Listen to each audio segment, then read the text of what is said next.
마태복음 28장 18절에서 20절 말씀 읽겠습니다.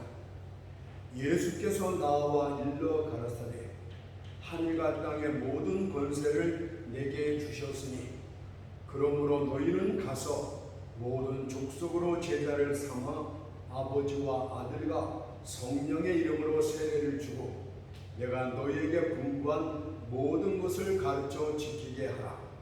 볼지어다 내가 세상 끝날까지 너희와 항상 함께 있으리라 하시니라. 아멘. 오늘은 이 말씀을 통하여 파송이라는 제목으로 하나님의 말씀을 살펴보도록 하겠습니다. 파송. 악의 세력은 지금도 활발합니다.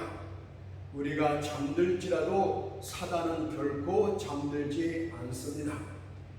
교회의 쟁기가 저쪽 밖구랑에 녹슨 채 놓여 있습니다. 하지만 사단의 쟁기는 넓은 세상 밖 이 끝에서 저 끝까지 쉴 새 없이 오고 갑니다.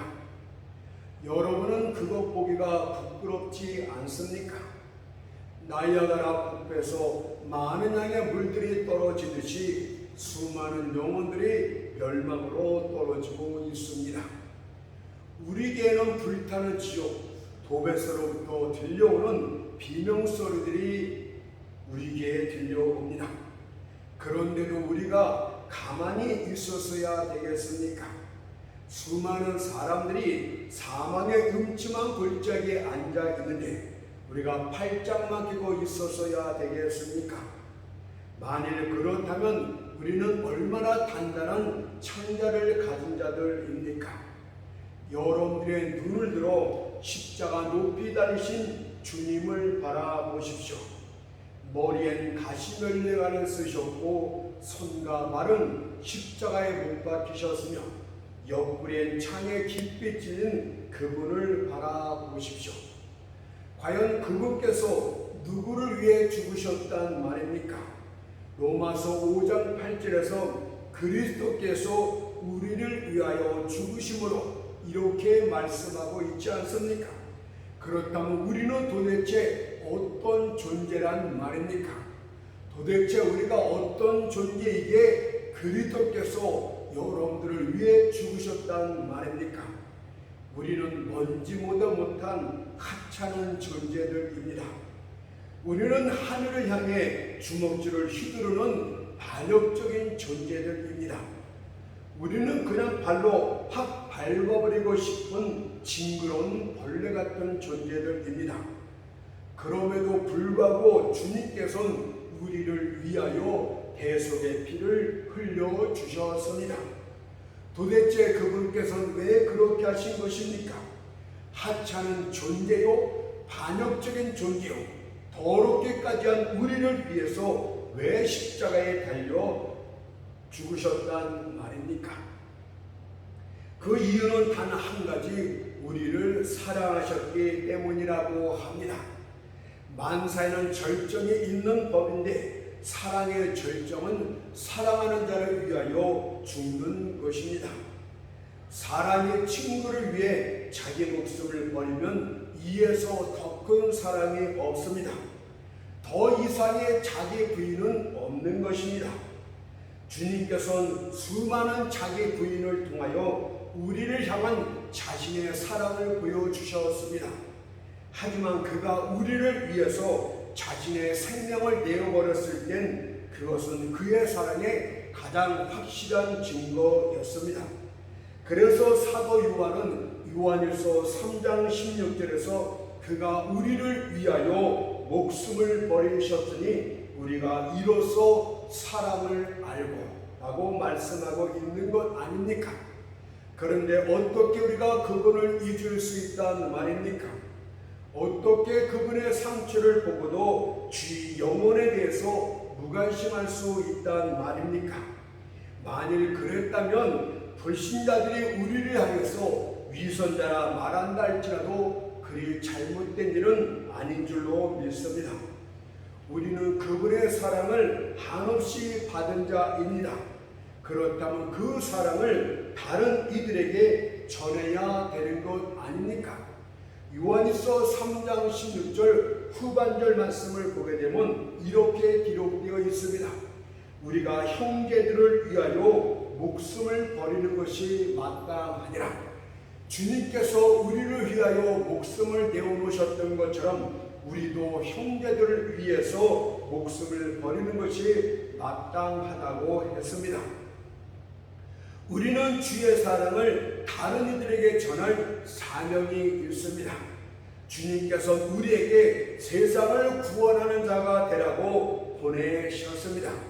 그래서 오늘 본문에서도 너희는 가서 모든 족속으로 제자를 삼고 그들을 가르쳐 지키게 하라고 명한 것이 아니겠습니까? 그렇다면 여러분들은 이사야처럼 자원하는 마음으로 이사야 6장 8절의 말씀처럼 외쳐야 될 줄 믿습니다. 내가 여기 있나이다. 나를 보내소서. 오늘날 이 시대는 주의 성호가 심각히 해방을 받고 있는 시대입니다. 그리스도의 영광은 땅에 떨어졌고 그의 원수들은 그의 인격을 모독하며 그의 보좌를 찬탈하려 듭니다. 늑대들이 양우리 속으로 침입해 들어와 양들을 늑탈하고 있습니다. 질병이 노도처럼 불어와 교회란 배를 암초 위로 몰아가고 있습니다. 하지만 오늘날 한국교회는 생명도 힘도 영성도 없습니다. 비록 그들이 내가 일어나 이전처럼 힘을 쓰리라고 말하지만 교회는 이미 머리털이 잘린 삼손에 불과합니다. 그래서 회의론자들은 교회를 보면서 이렇게 비아냥됩니다. 교회가 세상을 정복한다고 너무 가소롭구나. 헛된 꿈을 꾸는 자들이 저곳에 있도다 하고 조롱을 합니다. 하지만 그렇다고 해서 우리가 가만히 앉아 그러한 사람들의 말에 동의나 하고 있어서야 되겠습니까? 도리어 부단히 일어나 복음 증거를 통해서 하나님의 말씀이 진실되다는 것을 인정해야 될 줄 믿습니다. 비록 우리가 무능함으로 답답할 수밖에는 없지만 우리 주님은 전능하시니 그분으로 인하여 기뻐하도록 합시다. 이런 주님께서 마태복음 28장 18절에서 하늘과 땅의 모든 권세를 내게 주셨으니 라고 하셨기 때문입니다. 그분께서 망치를 휘두르기만 하면 안 깨질 바위가 없고 그분께서 녹이시면 안 녹을 새가 없기 때문입니다. 흑암의 권세 아래 있는 세상을 바라보십시오. 인도와 중국 그리고 이슬람 국가들과 아프리카 나라들을 바라보십시오. 과연 그 모든 땅에 복음이 들어갈 수 있겠습니까? 과연 세상 모든 나라들이 주의 나라가 될 수 있겠습니까? 하나님을 대적하는 눈에 보이는 모든 것들과 귀에 들리는 모든 것들을 생각해 볼 때 그 일은 절대 불가능한 것처럼 여겨집니다. 회의론자들의 말이 맞는 것 같습니다.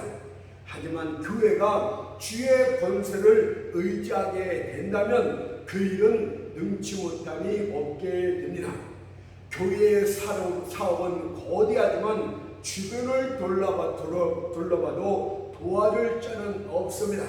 그러나 만일 성령께서 우리의 눈에 안약을 발라 보게 하신다면 우리는 원수들보다 더 크고 강한 하늘의 불말과 불병거들이 우리를 돕기 위해 애워싸고 있는 것을 보게 될 줄 믿습니다.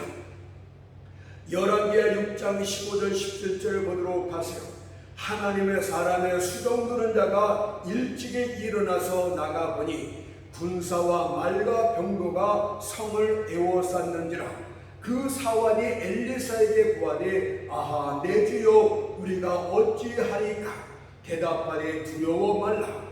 우리와 함께한 자가 저와 함께한 자보다 많으니라고 기도하여 가로되 여호와여 원컨대 저의 눈을 열어서 보게 하옵소서 하니 여호와께서 그 사환의 눈을 여심해 저가 보니 불말과 불병거가 산에 가득하여 엘리사를 불렀더라. 아멘. 하늘과 땅에 있는 모든 권세가 그리스도께 주어졌습니다.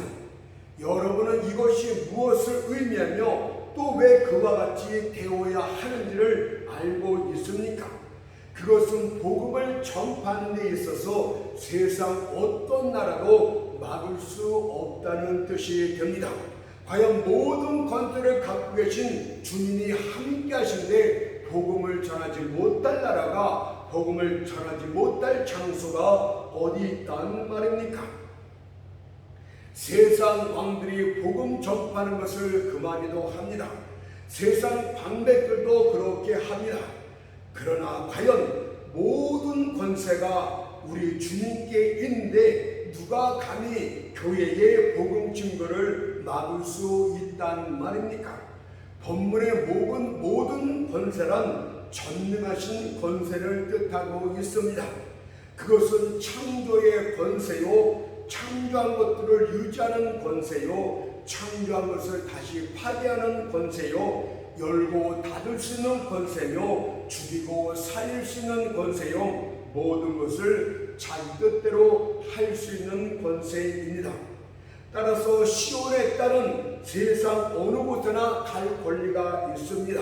시온에 따른 제한 없는 하늘의 권리를 갖고 있으며 경계 없는 땅의 권리를 갖고 있는 것입니다. 그런데 누가 감히 복음 전도자의 길을 막을 수 있단 말입니까? 그것은 마치 전능하신 주님과 싸우겠다는 뜻이 아니겠습니까? 세상 군관들과 관원들이 서로 깨하여 가라되 우리가 하나님을 대적하자, 그의 기름 부은 자의 길을 막자라고 할 것이지만 그에 대한 대답은 오직 하나입니다. 시편 2편 4절 9절을 보니까 하늘에 계신 자가 우스우시며 주께서 저희를 비웃으시리로다. 내가 철장으로 저희를 깨뜨리며 질그릇같이 부수리라고 말씀하셨습니다. 그분을 대적하는 것은 마치 왕교가 바람을 대적하는 것 같고 기름이 맹렬한 불길에 대적하는 것 같은 어리석은 짓이 됩니다. 뿐만 아니라 주님께서 파송한 복음 전도자들은 침략자들이 아니라 평화의 사신들이란 사실을 잊지 마십시오.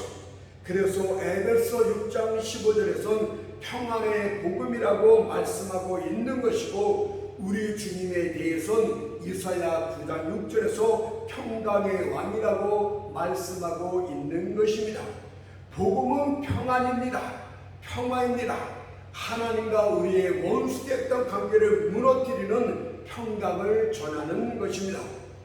구약에서는 하나님을 평강의 왕이라고 부르지 않습니다.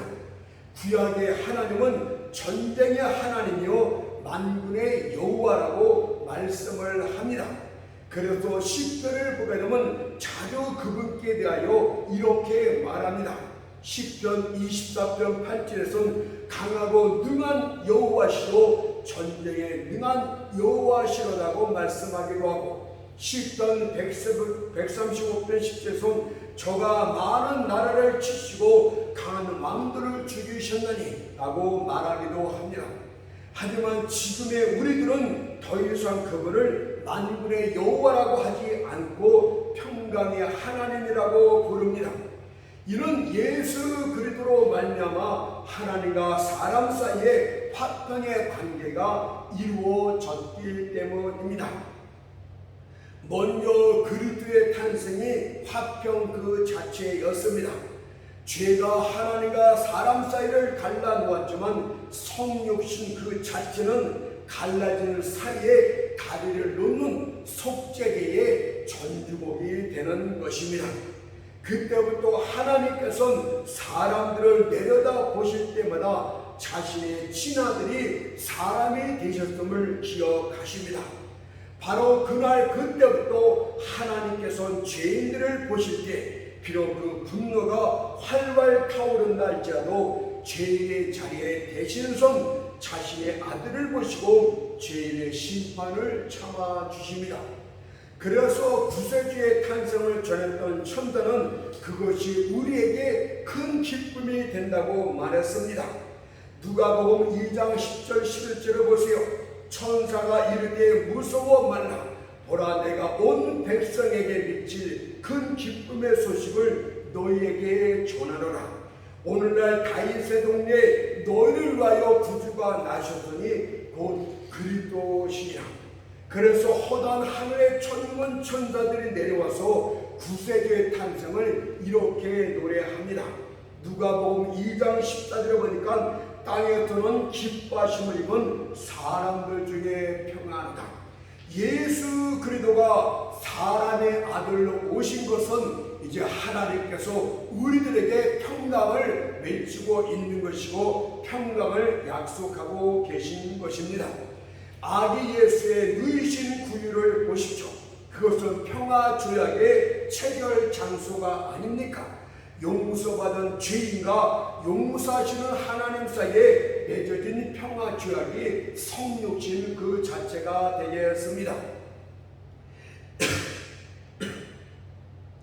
이제 하나님께서는 아기 예수가 누인 구유를 가리키며 죄인들에게 이렇게 말씀하십니다.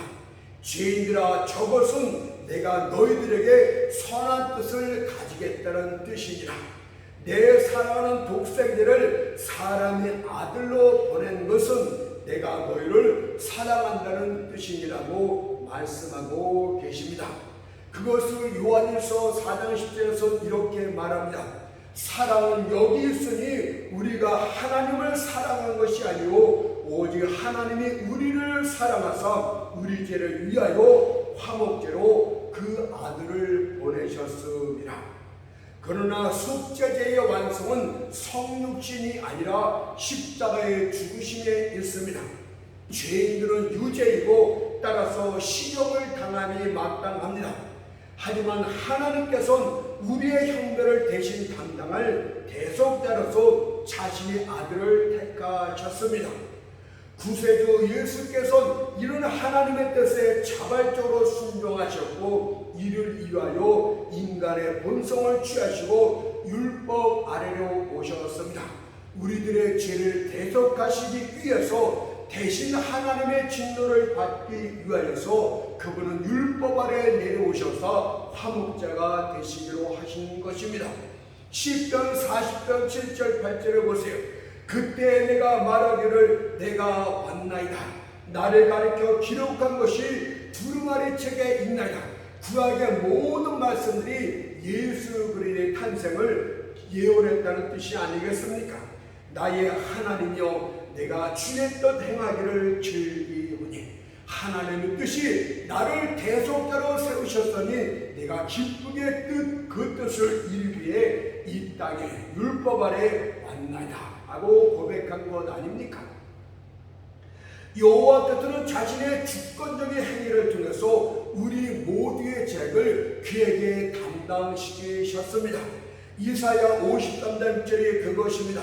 여호와께서는 우리의 죄악을 그에게 담당시키셨도다.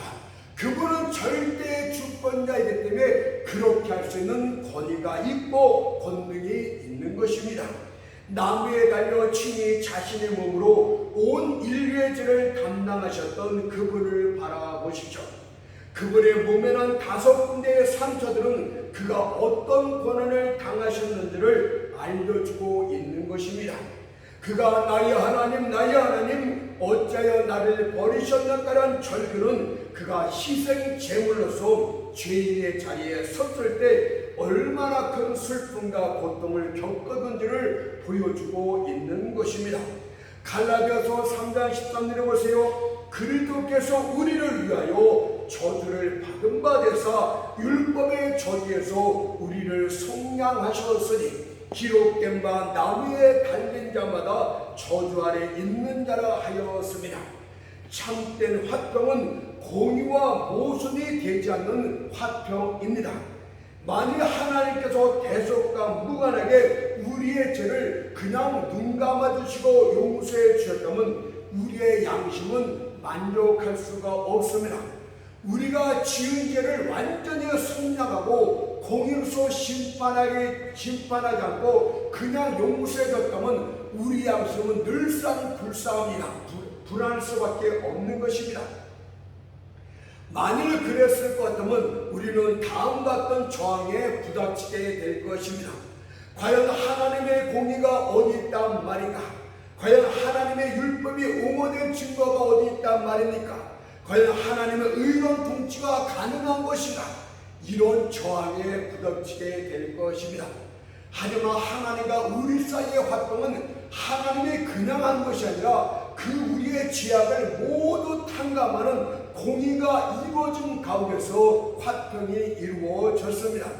예수 그리스도께서 우리 대신에 죄인의 자리에 대신 서셨고 우리의 모든 일을 단번에 속죄제사를 통해서 완전히 해결해 주셨기 때문에 하나님의 공의는 만족했고, 그래서 참된 화평은 공의를 완전히 이룬 상태에서 이루어지게 됩니다. 그리스도는 자기 백성들의 대표자였습니다. 그래서 그분께서 이런 의는 그의 백성들에게 값없이 전가됩니다. 그분은 우리의 대표자로서 그 자리에 서셨습니다. 그리고 그의 백성들은 이제 그를 믿기만 하면 그 하나님의 의를 얻게 되는 것입니다. 갈라디아서 2장 16절을 보세요. 사람을 의롭게 되는 것은, 여기의 의는 인간이 추구하는 의가 아니라 하나님을 만족시키는 하나님의 의입니다. 사람이 의롭게 되는 것은 율법의 행위에서 난 것이 아니요 오직 예수 그들을 믿음으로 말미암는 줄 아므로 우리도 그리스도 예수를 믿나니. 그래서 우리가 예수를 믿는 것이에요. 예수가 우리 죄를 통해서 화목제물이 되시고 하나님의 공의를 만족시켰습니다. 우리는 율법의 행위를 통해서 하나님의 의를 이룰 수가 없어요. 우리 대표자로 오신 예수가 그것을 다 이루었기 때문에 우리는 믿기만 하면 그 의가 우리에게 값없이 전가됩니다. 우리의 원죄도 마찬가지 아닙니까? 첫사람 아담이 범죄함으로 말미암아서 우리가 태어나기 전부터 그 원죄가 우리에게 피를 통해서, 유전을 통해서 임했던 것처럼 마지막 대표자 예수가 이룬 의도 우리의 행위가 아니라 바로 믿음을 통해서 이루어지기 때문에 믿으라고 말씀하는 것입니다. 이것이 바로 우리가 세상의 평화의 복음의 사신들이 되었다는 증거가 되는 것입니다.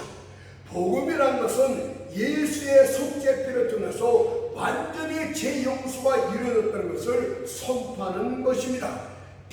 복음은 바로 평안의 안식 아니겠습니까? 그러므로 죄의 정잠으로 고통을 받고 그 양심이 지옥의 문까지 간 죄인된 여러분이 복음을 마음에 받아들이십시오. 평강의 왕 되신 예수를 받아들이십시오. 그리고 양심의 모든 소유와 분쟁이 그렇게 하면 양심의 모든 소유와 분쟁은 진정케 될 것이고 하나님의 진노하심은 사라지고 영혼의 깊고 거룩한 평강이 임하게 될 줄 믿습니다. 그래서 주님이 마태복음 11장 28절에서 수고하고 무거운 짐진 자들아 다 내게로 오라, 내가 너희를 쉬게 하리라고 말씀하신 것입니다. 그리고 이 같은 평강은 그리스도께서 이 땅에 다시 오실 때 최종 완성이 될 것입니다. 그때 우상들은 각자 그 노인 자리에서 끌어내려 녹여질 것이며 땅 이 끝에서 저 끝까지 평강의 왕이 다스리게 될 것입니다. 그때 하늘은 큰 소리로 떠나가며 온 땅은 크게 흔들리게 될 것입니다. 그때는 진정한 평강이 이루어질 것인데 사자가 송아지처럼 풀을 뜯고 경험이 아이들과 함께 뒹구는 참된 하나님의 평강이 환경 가운데서도 완전하게 나타나게 될 것입니다. 그와 같은 예언을 이사야 11장 6절 8절에 이렇게 말했습니다. 그때의 이리가 어린 양과 함께 거하며 표범과 어린 염소와 표범이 어린 염소와 함께 누우며 송아지와 어린 사자와 살찐 짐승이 함께 있어 어린 아이에게 끌리며 젖먹는 아이가 독사의 구멍에서 장난하며 젖된 어린아이가 독사의 불에 손을 놓을 것이다. 지금은 예수를 믿음으로 우리 심령 가운데 영혼 가운데 참된 평강이 임하고 그 정잠이 사라질 것이지만 마지막 날 주님이 다시 이 땅에 재림하실 때는 모든 것이 환경 가운데서 완전한 평강이 이루어지게 될 줄 믿습니다. 하지만 어떤 이들은 걱정스러워하면서 이렇게 되묻습니다. 목사님, 주님의 권능하신 권대로 세상 모든 나라에 복음이 전파될 수 있는 길이 열림을 내가 믿겠나이다. 하지만 과연 복음을 전한들 그들이 변하겠습니까? 돌같이 완악한 심령이 부드러워지겠습니까? 사자가 순환형이 될 수 있겠습니까? 그들의 본성이 바뀐다는 것은 불가능합니다 라고 반문을 합니다. 사실 우리의 연약한 힘으로는 사람의 타락의 돌덩이를 굴려낼 재간이 없습니다. 만일 여러분이 술주정뱅이 하나를 죽게 데려오러 애쓴 적이 있었다면 그는 필경 이런 탄식을 하게 될 것입니다. 내 힘으로는 도저히 안 돼. 타락한 본성이 오히려 나를 이겼어 라고 말할지도 모르겠습니다. 만일 여러분이 여러분의 자녀를 죽게 데려오러 애쓴 적이 있다면 그도 역시 이렇게 소리쳤을 것입니다. 내 아들은 내가 어릴 적부터 금이야 오기야 키웠건만은 마침내 곁길로 나가고 말았습니다. 내가 눈물로 설득함에 의연했지만 소용이 없었습니다. 내 힘으로는 도저히 불가능합니다 라고 탄식했을 줄로 믿습니다. 그렇다면 이제 여러분은 자신의 무능을 고백하고 그것을 기록으로 남기도록 하십시오. 그리고 그 밑에는 믿음으로 오늘 본문 말씀을 기록하도록 하십시오. 우리 주님은 하늘과 땅의 모든 권세를 가지신 전능한 분이시니 능치 못할 일이 없더라 라고 기록하면 됩니다. 그러면 그 기록은 여러분들에게 위로의 성이 될 것이고 힘의 창고가 될 것입니다. 저는 타락한 본성이 변화될 수 있음을 창조의 옛 이야기를 통해서 기억을 새롭게 드리고 싶습니다. 주님께서는 세상을 창조하실 때 무엇을 갖고 창조하셨단 말입니까? 아무것도 없는 무에서 모든 것들을 창조하시지 않았습니까? 제가 왜 창조에 대해서 새롭게 기억을 다듬냐면 우리의 구원 역사가 새로운 창조라고 말씀하셨기 때문에 세상 창조는 구원의 새 창조에 대한 상징이요 의미요 비유가 되기 때문입니다.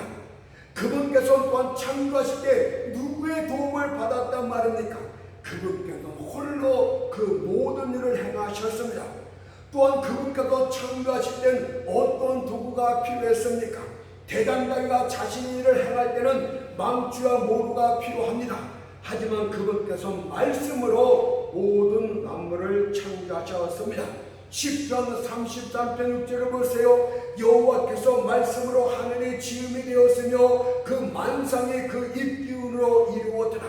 우리가 하나님의 말씀을 증거하면 이 말씀이 과연 무슨 변화가 있을까 생각할지 모르겠지만 하나님의 말씀 뒤에 하나님의 권세가 나타남으로 말미암아서 사람들이 바뀌어지게 되는 것입니다.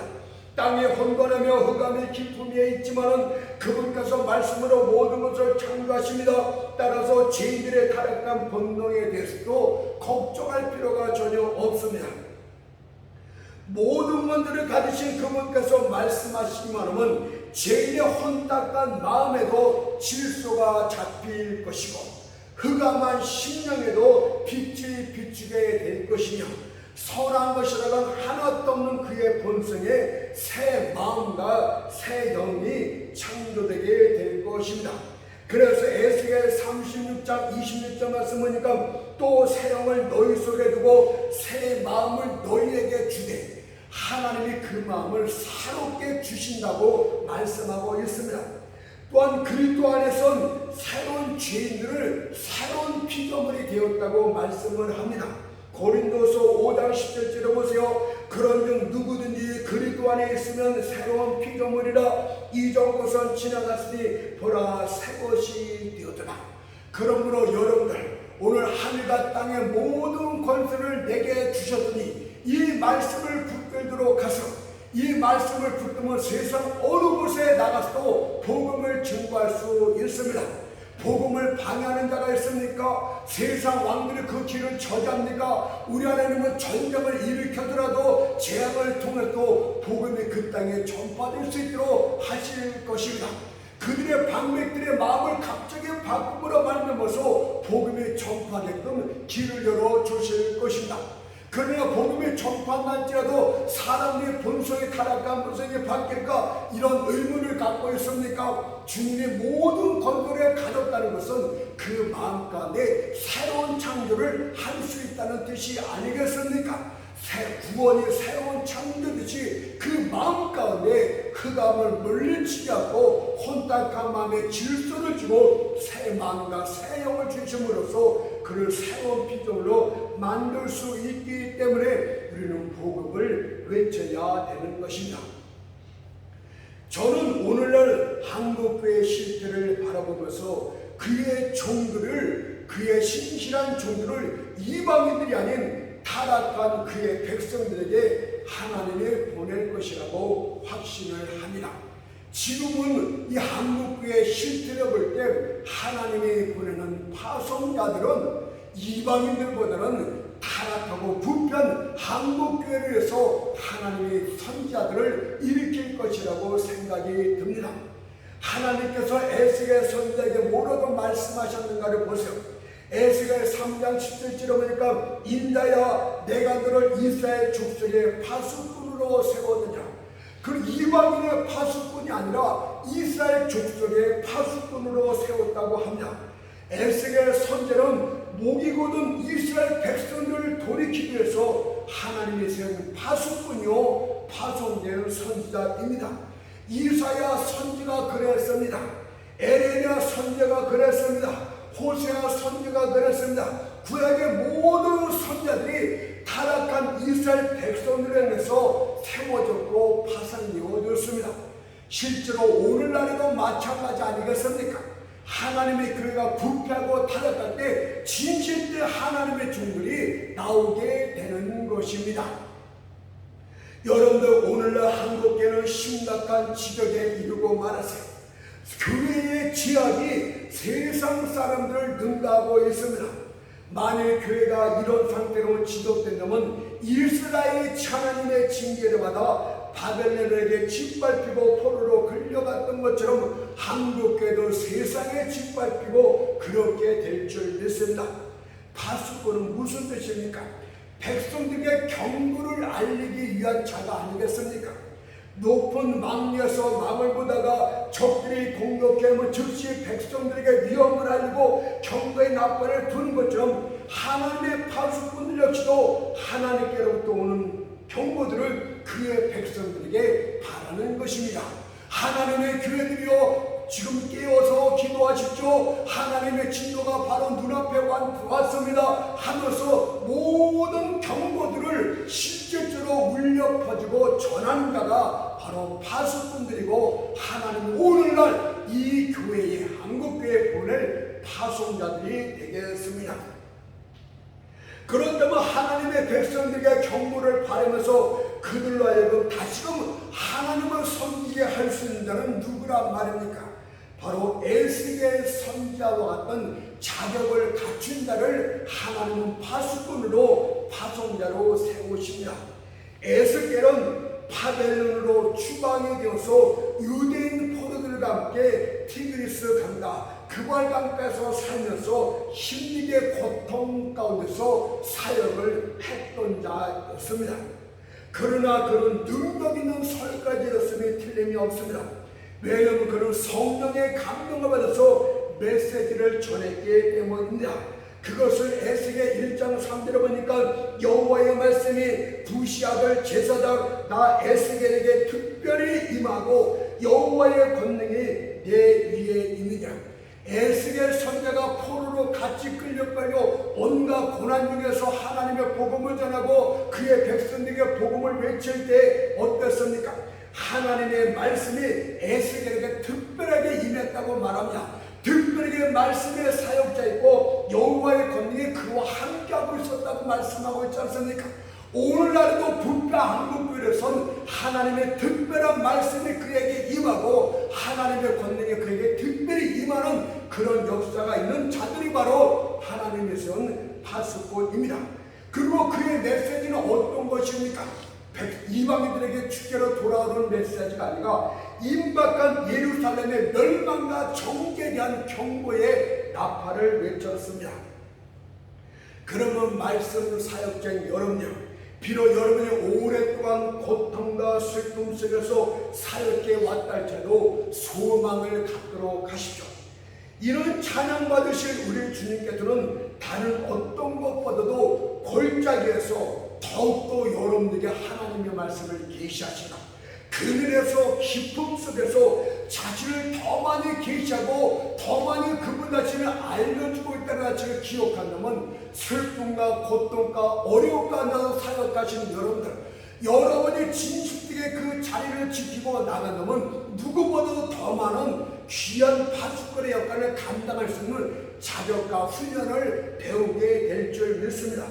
여러분들이 건강할 때보다도 고통의 침상에 있을 때 더 많이 주를 배울 수 있다는 사실을 알지 못하십니까? 여러분이 고통받은 모든 경험들이 다른 사람들에게 덕이 될 수 있습니다. 여러분의 이런 경험도 있고 저런 경험도 있고 많은 고통들이 있습니까? 그 고통의 경험들은 다른 사람에게 귀한 덕이 됩니다. 어떤 보석들은 검정 우담위에 놓기 전에는 그것의 아름다움을 제대로 볼 수가 없습니다. 뭔가 검은 것이 그 배경에 질 때 그때 그것들이 광채를 바르듯이 하나님의 말씀이요, 그 말씀과 관련된 뭔가 고난과 역경을 겪어본 자들의 말씀 가운데서 빛을 발하게 됩니다. 따라서 믿음의 교육은 대부분 검은 글씨의 배움이다, 이렇게 말할 수가 있겠습니다. 비록 그 글자들이 매우 검고 험상궂게 보인다 할지라도 그것들은 또박또박 써내려가게 되는 것입니다. 신이하게 그 뜻을 아는 것이 아니라 정확하게 알고 그 뜻을 전할 수 있다, 이 뜻 아닙니까? 그러니 지금 당하는 고난에 대해서 불평하지 마십시오. 왜 나만 이런 고통을 당하게 하려냐고 원망하지 마십시오. 하나님께서 그의 종들로 하여금 다양한 경험을 갖게 하시고 이곳저곳으로 인도함으로써 언덕과 골짜기로 작은 골짜기와 절벽 사이를 지나게 하심으로써 그들이 파수꾼의 역할을 감당할 수 있도록 도우십니다. 실제로 그것으로 인하여 여러분들의 영적 지식은 고양되게 될 것입니다. 그분에 대해서 더 많은 환상들을 보게 될 것입니다. 그분을 더 잘 알고 그분을 더 많이 사랑하고 그분을 더 잘 섬길 수 있는 준비를 하게 만드십니다. 실제로 에스겔을 보십시오. 모든 내적인 삶들을 많이 경험하면서 아주 진정한 파수꾼이 됩니다. 여러분들은 에스겔 말씀을 보게 되면 이상한 말씀들이 오면서 지루해 이렇게 생각하는데 천만의 말이에요. 에스겔을 계속 하나님의 영적으로 인도를 하십니다. 한쪽은 어떤 때는 북쪽으로 인도하시고 어떤 때는 남쪽으로 인도하시고 그렇습니다. 보십시오. 제가 몇 개만 말할게요. 에스겔 8장 3절에 보니까 하나님의 신이 나를 들어 천지 사이로 올리시고 하나님의 이삭 땅에 나를 이끌어 예루살렘으로 가서 안뜰로 들어가서 북향문에 이르시네. 그리고 거기서 에스겔이 무엇을 보고 경험하게 합니까? 이스라엘 백성들이 행하는 강인한 죄악들을 다 보게 됩니다. 이것이 무서운 경험, 놀라운 경험이 되는 것입니다. 또한 에스겔 40장 1절 2절을 보니까 그때는 어떻습니까? 그날에 여호와의 권능이 내게 임하여 나를 데리고 이스라엘 땅으로 가시되 하나님의 이성 중에 나를 데리고 그 땅에 이르러 나를 지극히 높은 산 위에 내려놓으시네. 또 다른 경험을 하는 것입니다. 에스겔 40장 17절을 보니까 그가 나를 데리고 바깥들에 들어가니 또 다른 경험을 하게 하십니다. 에스겔 40장 24절 보니까 그가 또 나를 이끌고 나무로 간주 계속적으로 그를 이곳저곳으로 인도하시면서 다양한 경험을 하게 만드신다. 여러분들 온실에서 자란 목회들의 말은 항상 죄송합니다. 거의 말장난이에요. 경험을 하지 못한 사람들은 성경의 말 남의 설교를 그냥 그대로 외치고 멋지게 운변을 이야기하지만 그들은 그 내막의 깊은 영적 의미를 알지 못한다. 그 뜨거운 그 아픔에 그것을 느끼지를 못합니다. 그들의 말은 바르게 해서 가없습니다. 10년 가운데 와닿지 않아요. 그러나 에스겔의 이 모든 경험들은 여호와로 인한 진리의 가르침이었습니다. 오늘 여러분들 이런 경험도 하고 저런 경험도 하고 아픔과 밑바닥과 골짜기까지 내려갔습니까? 정말 하나님은 내게 이럴 수가 있습니까? 그럴지라도 감사하세요. 그 경험이 여러분들 하여금 여호와를 깊이 알게 하시고 많은 경험을 떠도 모든 사람에게 덕을 주게끔 하시는 것입니다. 여러분들 그분에게 모든 가르침을 받았습니까? 세상 여러분 외적인 환경에서 모든 가르침을 받았습니까? 그분 다 된 것일까요? 아니에요. 모든 가르침과 경험을 받는다면 주의 권능이 그와 또 함께 해야 됩니다. 가르침과 주의 권능, 말씀과 성령, 그리고 자꾸 이야기를 하고 있는 게 그래야만이 진리를 외칠 때 그 산 진리가 뜨거운 인구처럼 사람들의 심령에 깊이 새길 수가 있습니다. 가르침을 받은 자가 가르칠 수 있고 주의 권능에 함께한 자가 진리의 파수꾼이 될 수 있습니다. 그래서 본문도 보세요. 내가 너에게 분부한 모든 것을 가르쳐 지키게 하라. 가르치게 한다면 뭐랍니까? 예수께서 가르쳐 하늘과 땅의 모든 것들을 내게 주셨으니 그 권능이 함께해야 되는 것입니다. 가르침을 받고 주의 권능이 함께할 때 능력에는 복음 전도자가 되는 것입니다. 그렇다면 과연 그런 많은 경험을 하고 주님의 권능에 특별히 함께하는 그런 자가 어디 있습니까? 사람들의 우둔한 귀에 경각심을 일으켜줄 그런 파수꾼들이 정말 어디에 있습니까? 눈을 씻고 봐도 그런 자들을 볼 수가 없어요. 그러나 그들은 어떤 농가나 촌동에서 갑자기 나올 수도 있습니다. 아주 작은 개척교회 목회자일 수도 있습니다.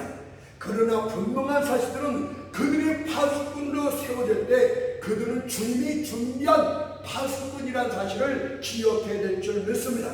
그들이 바로 진리의 말씀을 담대하게 증거할 성령의 사람들입니다. 오늘날 부자 한국교회에 꼭 필요한 사람들이 바로 그런 사람들이 되겠습니다. 그분께서는 걱정의 기도를 선택하여 능력으로 그를 붙듦으로 말미암아 미디안 족속들을 몰아내고 이스라엘 백성들을 구원하여 내셨습니다. 또한 그분께서 출애굽기 4장 10절에서 나는 입이 뻗었다고 혀가 둔한 자라고 했던 모세를 들어서 훈련시키고 이스라엘 백성들을 애굽에서 구원해 내신다. 또한 그분께서 농사꾼 출신의 아모들을 통해서 놀란 역들을 행하셨고 삼다리 모른 소 막대기로 블레셋 군대를 물리치는 역사로 능력으로 함께 하셨습니다.